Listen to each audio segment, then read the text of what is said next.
Hello everybody and welcome to this video. It's the first in a brand new series on the History Boys, and this series of videos is a little bit different to the other series because I have got a book in the shops. Yes, that's right, in the actual bookshops on the History Boys.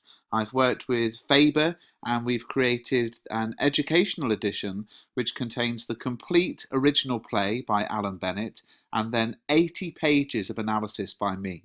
So what I'm going to do is I'm going to make a few videos on the History Boys, going through some of the content that I studied for the book and some of the content that I created for the book. But what I want you to do is to go and buy the book itself. I won't be making an exhaustive sort of playlist of everything about this play. You need to go out and buy the book, and it's so excited to have an actual book in the shops. Of course, you can also buy it on Amazon. You can buy the Kindle edition on Amazon, but this isn't available at mrbrough.com. It's a real book in the shops of the world, in Waterstones and WH Smiths, all across the world in different bookshops. So please do pick up a copy. So I want to give you a character analysis today of probably one of the most hilarious characters in the play of Headmaster. Now, I don't know about you, but to me, all of the characters in the History Boys evoke a complex range of emotions in the audience, except for Headmaster.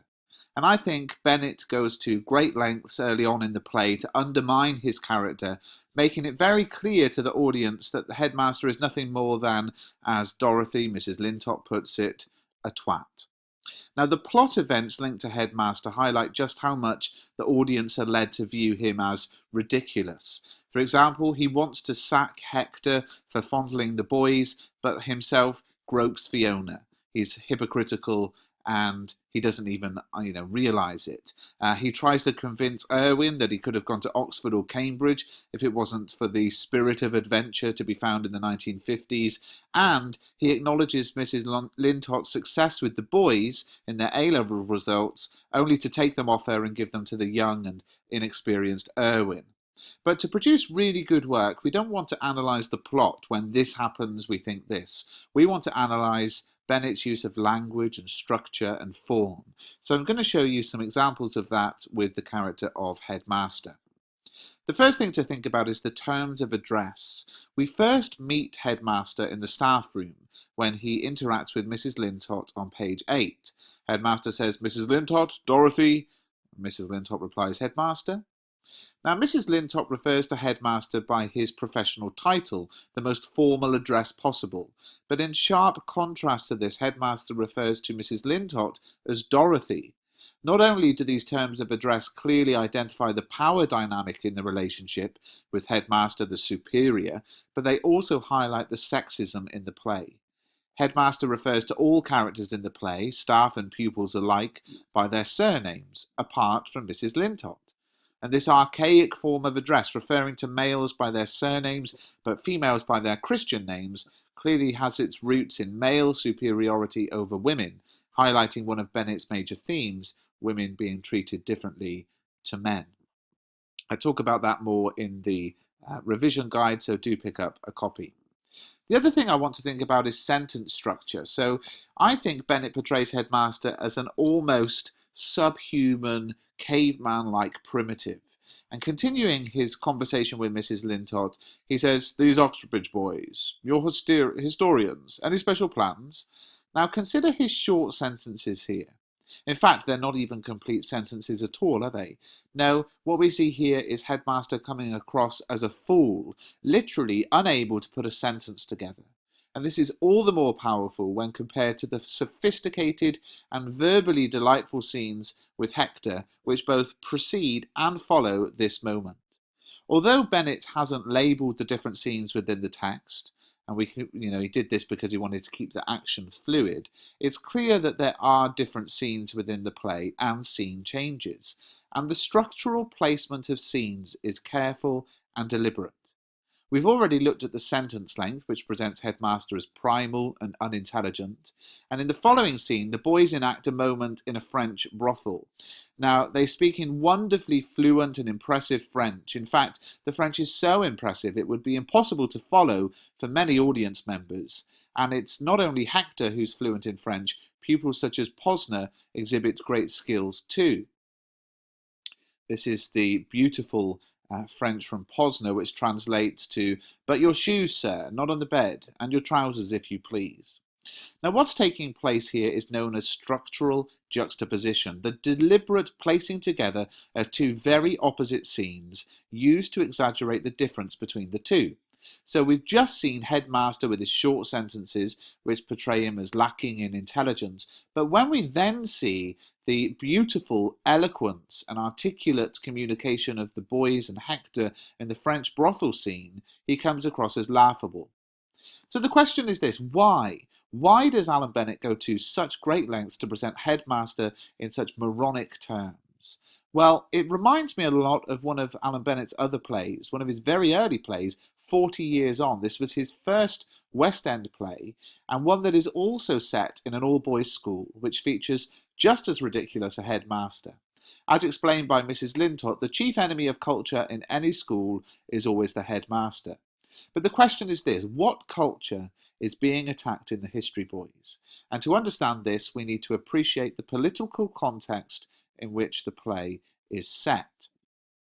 We need to know about Margaret Thatcher. So Margaret Thatcher was Prime Minister of the United Kingdom from 1979 to 1990, and Alan Bennett, to put it mildly, was not a fan. In fact, he refused to accept a CBE for services to literature in 1988 because it would have come from the government headed by Thatcher.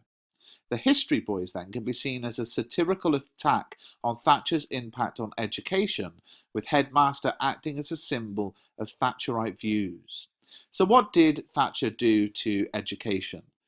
Well, essentially, Margaret Thatcher began to treat the education system as a business, where schools competed with each other for pupils, and to attract pupils and the funding that went with them, schools needed to perform well at assessments. In 1988, just 1 year before Bennett refused the CBE, Thatcher brought in the Education Reform Act, which included the introduction of the national curriculum, which specified both the subjects and the subject matter a school must teach. Previously, individual schools had been able to choose the subjects they taught, but with the national curriculum, assessment was introduced at the ages of 7, 11, 14, 16 through SATs and GCSEs. And this began the system of education that we still know today, where the focus is on exam results, and schools, many would argue, become little more than exam factories. In the History Boys, we see again and again Headmaster embodying this ideology. On page 8, he tells Irwin he is thinking league tables, open scholarships, reports to the governors. Now, Headmaster is not motivated to see his pupils succeed for their own benefit, but to see his school improve, and by extension, his own reputation improve. That's why he challenges Irwin on page 11 to pull us up the table. The us in question is, of course, the school and its reputation. And this is not lost on the boys, as we see when Dakin says on page 22, it's like the headmaster says, one should have targets. Now, Headmaster, a perfect representation of the Thatcherite vision, is focused purely on exam results and on the quantifiable data which can be used to attract future customers to the school. One of the final things I want to talk about then in this video, it's interesting how all of the quotations that we've looked at in this video come from the first 11 pages of the text. And I think there are two purposes for this early character assassination. First, it makes clear that Headmaster should not be taken too seriously. And secondly, it allows us to write off Headmaster and so place more of our attention on the remaining staff members, Hector, Irwin, Mrs. Lintott. These three teachers are much more complex, subtle and interesting than Headmaster. They have a range of positive and negative attributes, and we need to consider them carefully in order to understand them. Well, I hope you've enjoyed this video. Please do give it a thumbs up, subscribe to the channel, but most of all, please do pick up a copy of my revision guide or the educational edition from Faber and Faber. As I said, it contains the play itself, so you get the complete text, but what you get almost as a free bonus is 80 pages of analysis from me. And as I said, I'm not going to be able to include all of my analysis in this video series, but also check out the playlist of author interviews because I conducted 2 video interviews with Alan Bennett about the History Boys, so make sure you watch those videos. Thanks again.